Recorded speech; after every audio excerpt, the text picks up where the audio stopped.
Hi, I'm Andrew Brody, National Content Director for LSAT programs and the host of the Princeton Review podcast, LSAT Logic in Everyday Life.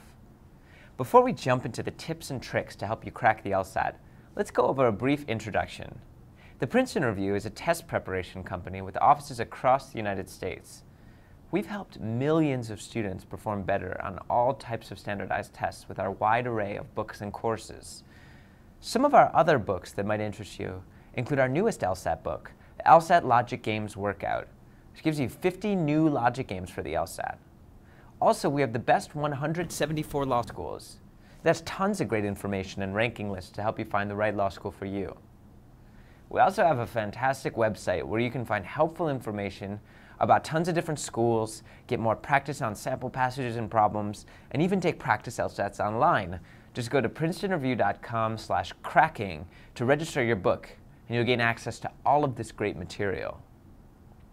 This DVD is packed full of essential strategies and insider tips. But before we begin, let's talk about the top 3 LSAT myths. Myth number 1, the LSAT is a measure of your intelligence. Absolutely not. The LSAT is not an IQ test, and it's certainly not a measure of your intelligence.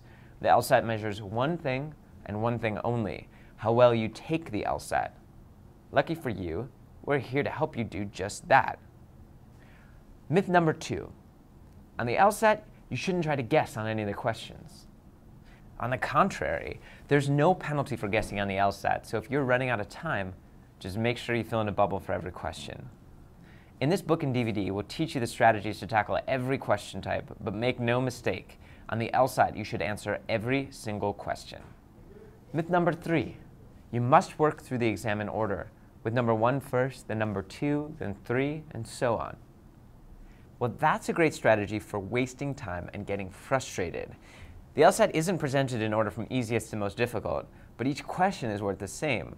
So you're going to need a strategy that lets you jump around to identify the easier questions and leave the more difficult ones behind.